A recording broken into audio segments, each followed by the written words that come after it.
Jane Langley, how lovely to meet you and welcome to our Conscious podcast. Tell me, now you are the founder of Blue Patch. Tell me what that Yes. is. Well, Blue Patch launched in 2014, and it's a directory for ethical and sustainable businesses in the UK and Ireland. And we're a social enterprise. So the whole idea was to connect businesses to each other and to customers. Okay, so where did this germ come from? Where the seed and the germination and all of that, what brought you to this? Well, I started life as an artist. When I say started life, I actually taught fine art for 27 years. And I was a curator and a professional painter myself. And I realized that while I was doing all this, that all these really talented artists and craftspeople and sculptors and, photographers were doing wonderful work, but they weren't able to access the market, because on Google there'd be like factor page 550. There was no way for them to be visible on the internet. And I thought, well, this is a great waste of talent. So that planted the seed. And then I think through my journey of curating, I got very used to managing people and organizing. And so it just came together that I wanted to put a platform, the Blue Patch directory, in place for all these exceptional businesses to cluster on, so that we had some kind of presence on the internet together. And how then did that drive towards sustainability? Where did that come into the mix, that ingredient? Well, it was a very long story. So in 2010, I took part in the International Year of Biodiversity, having just attended a talk on climate change. The talk on climate change got me thinking immediately that I wanted to launch an international creative arts program for kids. Which I did, called Cool It Schools. And I wanted to use my art training to get kids making art all about the environment. So for 5 years, I ran this program. We had films from all over the world submitted by young people, which we screened at the Barbican and the BFI. And I had this relationship with the International Year of Biodiversity in 2010, which was really the kind of focus of all my learning at that time. So I went from the world of art, deep dive into the world of the environment, and came out the other end thinking, well, the school's projects were fabulous and I learned so much working with young people nationally. But what's really wrong is the economy. It's the whole economic model.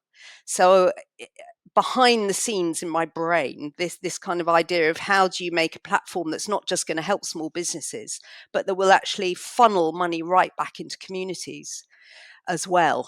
So the Blue Patch model is actually an economic model. So that's come from the environmental learning and teaching. I love the way that to get to where we've got, there's always been these multiple layers layering upon each other. So for you, art was first, and then another layer and another layer, and bringing people together is obviously a big part of who you are and what you do. So tell me a bit more about the Blue Patch model. Can you explain it really clearly what it is you do? Yes, businesses join Blue Patch, so they pay an annual subscription fee to be on the platform, and that's really the bread and butter to running the whole business. Like any business, that's a business service, we charge this membership fee. Now, those membership fees pile together, and they pay our wages for a small team of 5 women that run it, and also run the whole platform, the technology. And after we have run those services, 100% of the money left over from the membership fees we use to invest in community-owned renewable energy projects. So we've invested in 8 projects so far, mostly cooperatives that are installing solar panels on school roofs. So the idea with Blue Patch is that the money, instead of going into shareholders' pockets, we pay an average wage depending on your role, national average wage depending on your role. And then after that, 100% of the surplus goes directly back into communities. Now, to make this a more kind of solid constitution, we're currently undergoing conversion into a CIO, a charity. And so the whole kind of covenant and the trustees and the advisory boards will come into place. So as we start to go into a much larger scale as an organisation, this becomes a constitutional platform as well. It's interesting. I used to spend some time and heard Tim Smith talk once, the founder of the Eden Project, and Halligan, of course, that restoration. And he talked a lot about the idea of good business and the idea of what good business means and how that has been changing. Now, that was probably 15 years ago, but I suspect he was right. Our whole ideas about what makes a good business have moved way beyond what's profitable. Would you agree? I think we're in very interesting times right now. And I think there are lots of businesses that are attending to their net zero operations, which means that they're working out how much energy they use to make their products and services and the impact that has on the environment. And that's very telling. That's a very important process that all businesses should be going through now. And I think this will give rise to the fact that we can no longer deny that some products and services are actually causing the damage that we're seeking to reverse. Yeah. And I think we're in a kind of, I don't know, call it like an interregnum period between high consumption and conscious consumption and slowing the whole thing down and really examining our own behavior. And I think talking about good businesses are going to have to catch up with this different phase we're entering as humanity cannot keep going like this. We're 5 minutes to midnight, as they say, or Yeah. less. So now is time to really stop. And the business models themselves, because very often they're driven by shareholders, and indeed that's the only way they can get started in the first place, they get caught in this catch-22, where they're having to deliver to shareholders at no matter the cost. And the cost is going to be we're not going to have a future. So, yes, we are going to have to unpick the most advanced and complex of economies in order to restart and rethink everything.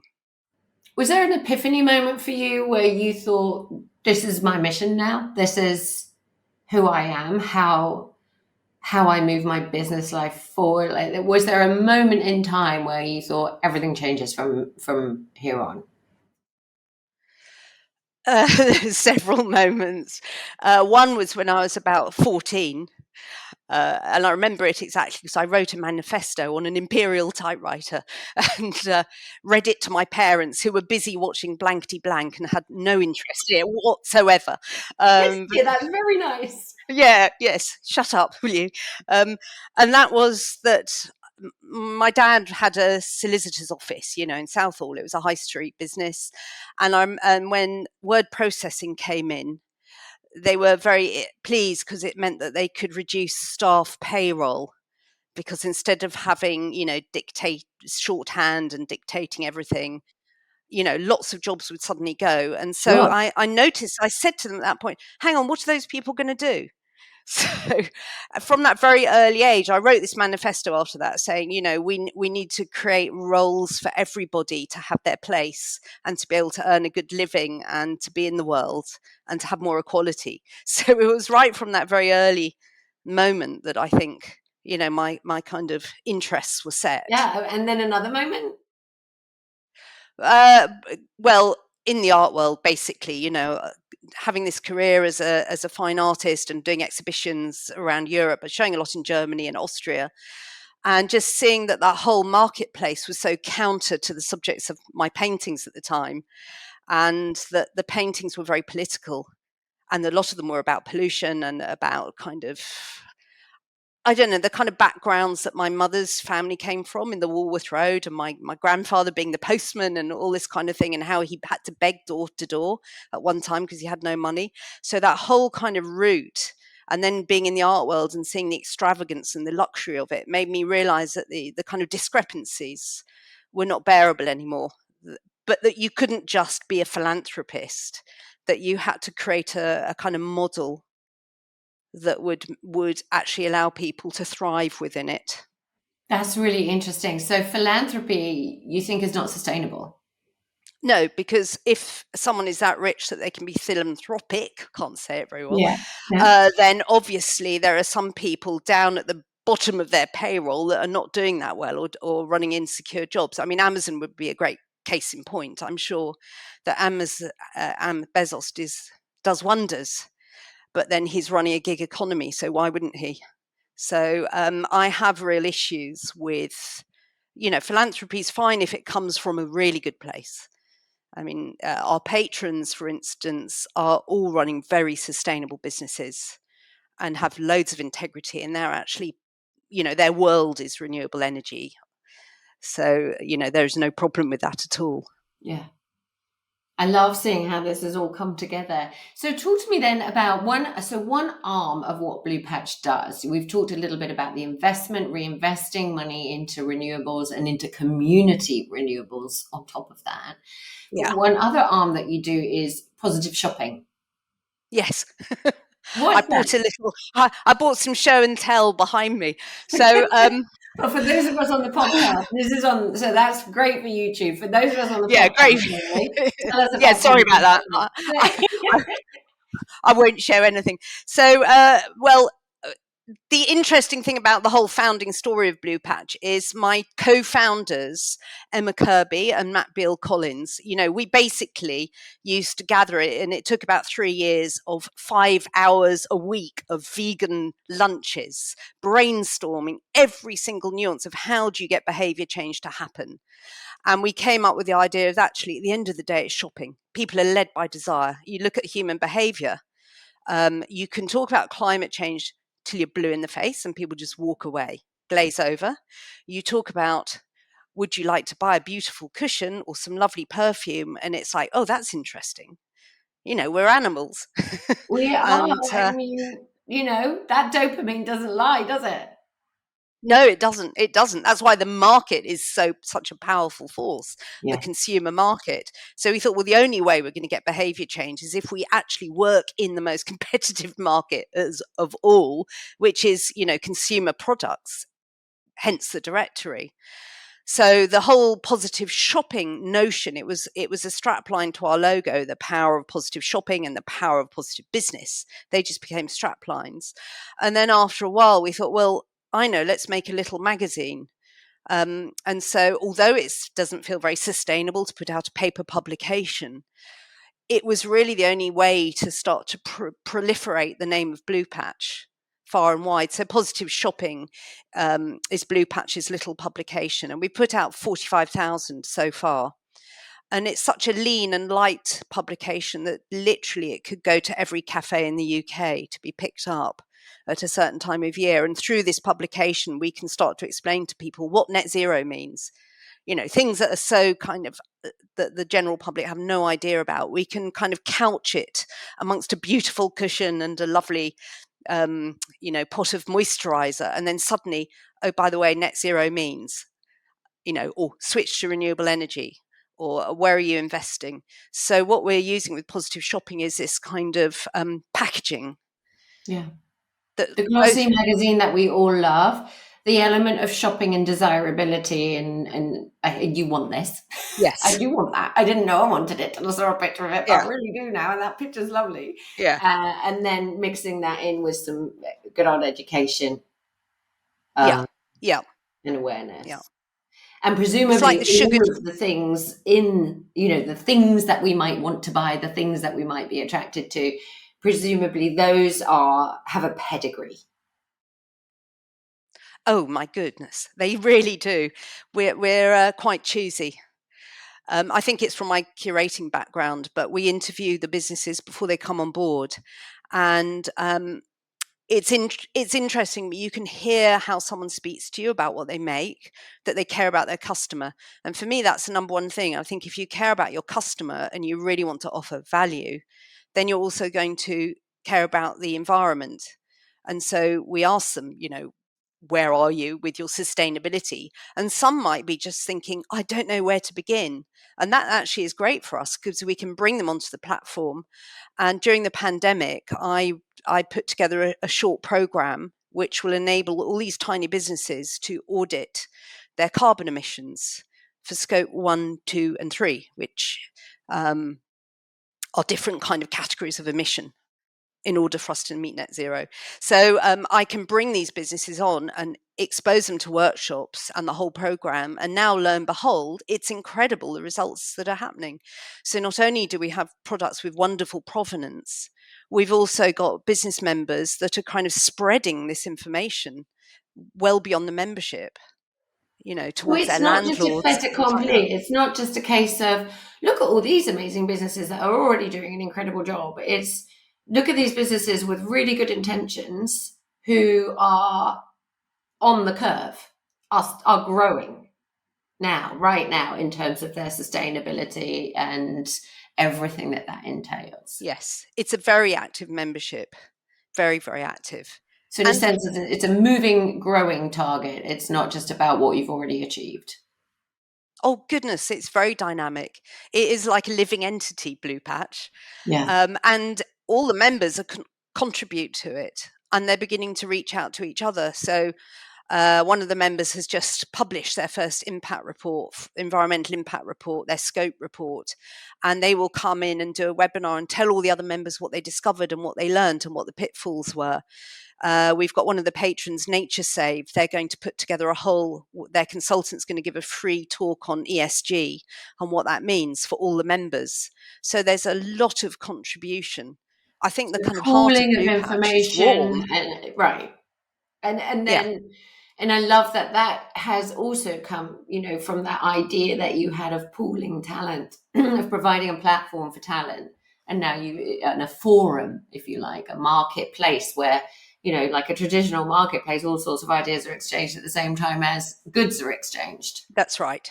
Yes, yes. It is like a village. Yeah. So net zero, I mean, we talk about it a lot. We all know we're meant to be aiming for it. Can we? I mean, I had this discussion with my sons actually the other night that none of us really can be net zero as existing in the world. So, the question that they were asking is, so how can we be net zero? We can't. As humans, we can't. Even if we went off into Um, the woods and were off grid and were, not ever buying anything, even food, how could we still be net zero? And it's a really interesting when you look at it with those fresh young eyes. Yeah, I mean, how sustainable is the idea of net zero? Really, I mean, is that what we should be looking for? Yeah, net zero is sort of more easily explained if you imagine that we need to keep global temperatures at 1.5 Celsius to be safe. And obviously, you've heard the news, we're hitting 1.5 Celsius. We are not safe now. Net zero means that we have to, in order to stabilize global temperatures at 1.5 degrees, we can only put the same amount of carbon into the atmosphere as we draw out to keep that mean temperature. So it's not net zero like no carbon, because that's impossible. It means we've got to keep a kind of equilibrium of carbon to maintain the 1.5 degrees Celsius. So it's not like of course we're going to produce carbon. And anyway, we need carbon. Nothing would grow without carbon. It's pretty essential. But we've got to maintain a level of carbon. Is it possible? Well, the reason that we're about to launch to a charity is because I need to grow Blue Patch from this village into a nation. And the reason I need to grow it into a nation is that we need to bring these businesses on to do the program and to start auditing their emissions. And we've got the program, we can teach it, it's possible to do it. And at the same time they're reducing their emissions, they can also be contributing to this fund which will power up micro energy. Now, the reason micro energy generation, or should we say co-ops like solar panels on schools, why they're so important is that you might have read recently that the national grid has this issue where it cannot manage, big incursions of renewable energy coming in. It's way behind in development. The government has let this slip, and it's absolutely critical now. So it hasn't got capacity for renewable energy. So the micro generation projects that we're backing, for instance, there's a school just over the road, the charter school that my daughter went to. So SE24 Sustainable Energy have put solar panels on that school. The solar is feeding straight down into the school to power it. Okay, there's some excess that would go back to the grid, but what you've got with these generations is it's going straight into the school. So you're bypassing the grid at that stage.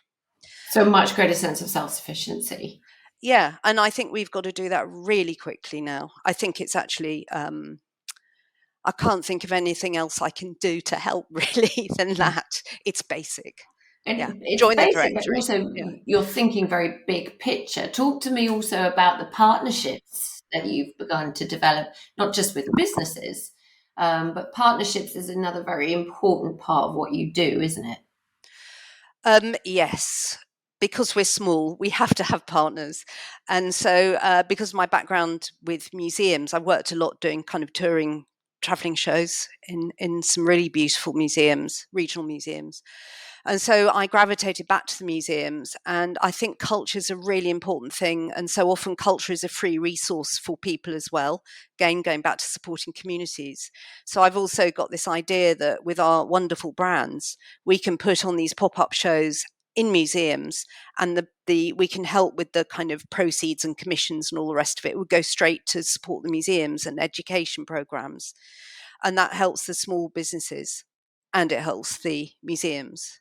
And we've got lots of new partnerships in the pipeline as well. So we're going to be What kind popping up of pop-up everywhere. shows? Well, we did a 3-month one just after the pandemic at the Manchester Art Gallery, and it was really tough. It was a really tough project because I don't know if you can imagine, but getting 50 brands to deliver their boxes into a museum and unpacking and pricing and installing, and it's a very hands-on, roll up your sleeve kind of a world. This. But we got it up, and then COVID ran through the museum staff once again and flattened them. So staff shortages. And then we had the announcement of the Ukraine war, right when the economy was meant to pick up and we should have been selling. No one wanted to buy anything because there was just this terrible depression that hit everyone. So although it was meant to be a fantastic project, we just were on a roller coaster of these global events Yeah, and you coming certainly aren't through. the only people to have suffered in that way. No, no. Have you got And another that's the one coming story. up? We have just done Dulwich Picture Gallery. We had a 2-day project there for the festival, and it was absolutely fantastic. Just getting the members together, it was like a 2-day party, actually. Yeah. Uh, And again, and we go that back to was that. You're now a roving marketplace almost. We go back to that marketplace metaphor that seems to fit so well with what you're doing. we do come back to that, and we've got other projects, but I can't name them yet. But they're really big projects. So watch this space. 3 big projects just around the corner with big museums. But what I can't do is go there and keep lifting boxes. And I think it's a woman thing. I don't know, but I want to do everything, and I'm there with my pinny on, and my nails and paintbrush and organising It is everyone partly a woman like the thing, I kids. think. Well, I know I certainly think I've got to do absolutely everything, and I find it very hard to go, I can't actually do everything. So, first of all, I have to look at myself in the mirror sometimes and go, just stop beating yourself up. You're trying to do 10 Yes, people's jobs. Like, just do one. I yes. think that definitely is a woman thing. We were certainly brought up to think we could have it all. And we could if we had endless energy and endless hours in the day. Well, that's right. That's right. And now I'm in this real corner. I've got to make this big now in order to have the impact that we need in order to support the environment and communities. I can't keep micromanaging every project. It's insane. And we And come much back to as I love mindset. my members, huh?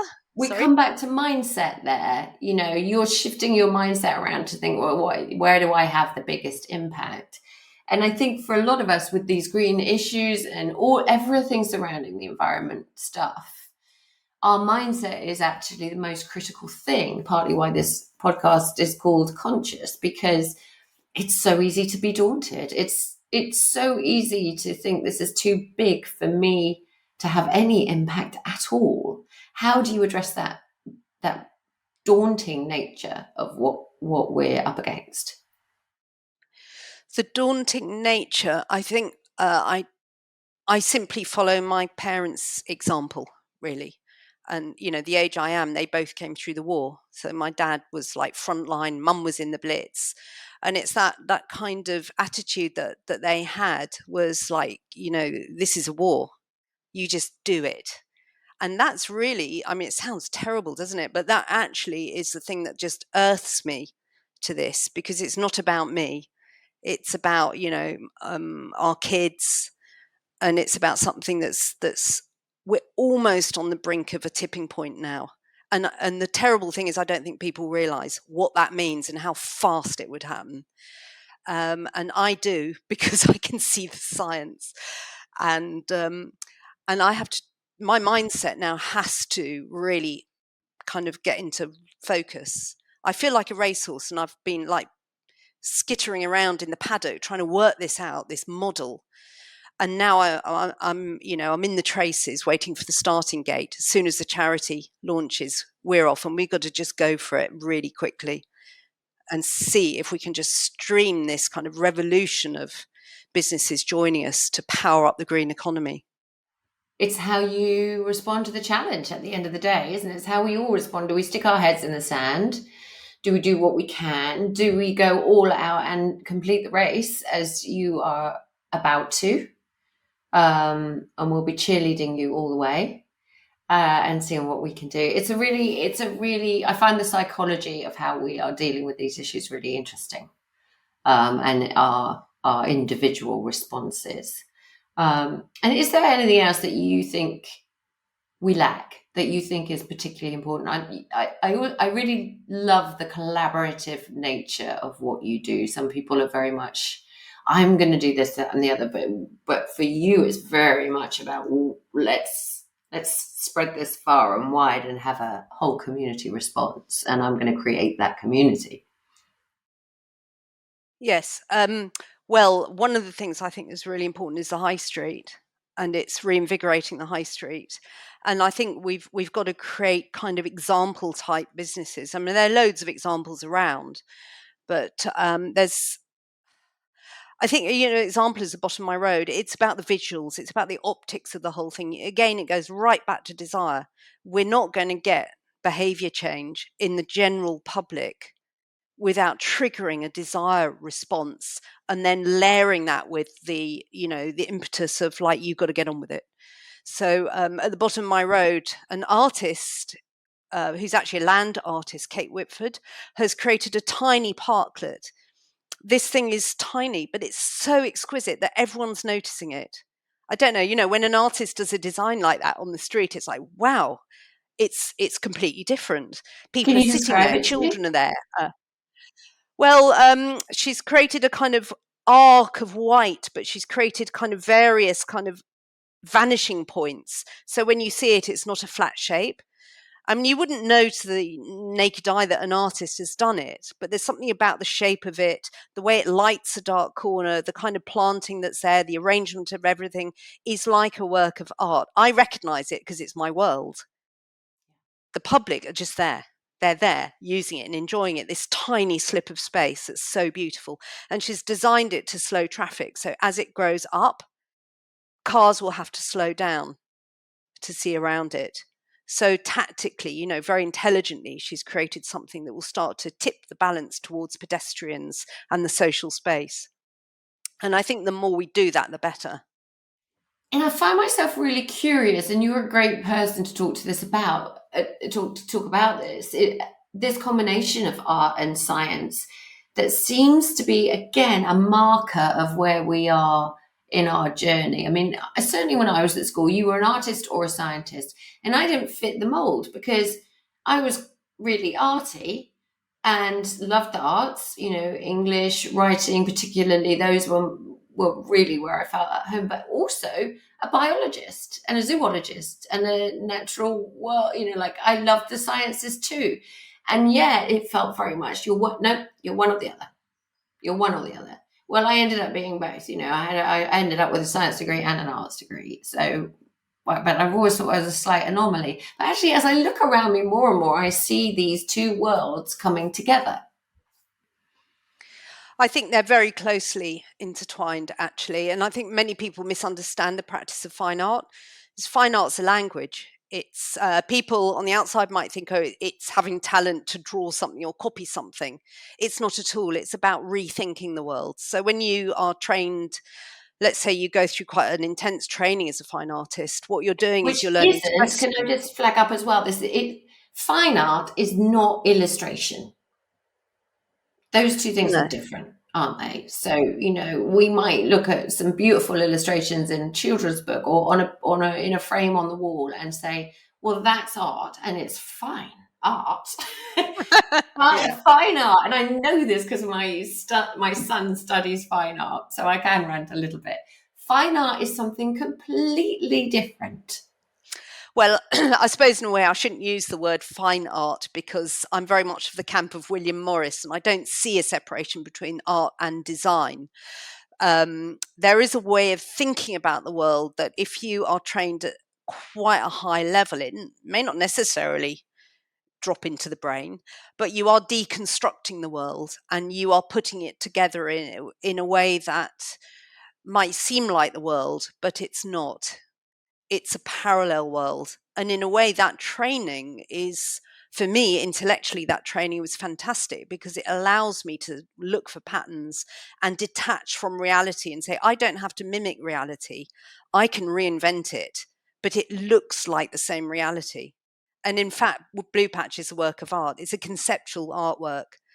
I never said I'd do conceptual art. I was always a painter, but actually, it is. It's a it's a conceptual form. I love that way of looking at it. That really makes a difference. That and the marketplace metaphor really, really help know where you're at and where it is you're going with this. I love that. Thank you. I always ask my guests, well, most of the time when I remember, what is one small thing? I mean, your big thing clearly is your work, but in your own just day to day, getting out of bed, going to bed, everything in between life. What's your one small thing that you think I like doing that because that just makes a difference? Oh, that's really hard. Well, obviously, I like going to my studio to paint. So I've still got my own visual art practice, Yeah. and that is I stopped for 10 years, and it's just coming back now. I can just see where to take my my own practice as a painter. So it's those moments. I've got a studio at the top of the house, and I get in there, and I'm making a series of works which relate to the kind of idea of a new place, a new market square, a new way of thinking. But they are actually, yeah, they're paintings. And that one small thing enables you to have these big mindset shifts, if you like, these big visions. Well, I think it came from the practice of painting, but I think as I go back into painting, it's not really to do with the Blue Patch vision because that's now going off on its own journey and it's got to go much faster. So the paintings are a way of slowing down, and I'm really looking at oh, it gets really technical, but I'm looking at optical space. Okay, Okay. I'm really geeky. Don't go there. It's Do like really. you know how many people say I'm too nerdy, I'm too geeky? We can't be either. We can't be too nerdy and too geeky. We need all of the nerdiness and geekiness we can get at the moment. And Yeah, you're an yeah, yeah. artist anyway. You can't be too geeky. No. Thank you so much for joining us. Where can we keep in touch with Blue Patch and what it's up to? Do you have a social media presence, for example? We do. We're on Instagram and we are on Twitter a bit, although it's rather grim Twitter now, isn't it? So, but we've also got a newsletter, so bluepatch.org. I suppose, the nicest thing is Instagram, and just to go to bluepatch.org and sign up to our newsletter, And if you which are a shares when we're business, doing events. if say that again, I lost you. Say that again. On the newsletter, when our next events come up, we'll be shouting about them on there, and it'd be lovely if people came along to meet the members Yeah. and have a And if chat. you are a business owner, or you're running a business and you're really interested and feeling at slight loss about, how to even start making changes, come to you. Is that right? Yeah, we look after everyone, definitely. That's what we're here for. Yeah, Love it. come to Thanks us. so much. Jane, Okay, it's been a pleasure to talk to you. pleasure to talk to you. Thank you so much. Thank We'll you. keep an eye on you, and thanks so much for all your good work. Thank you very much.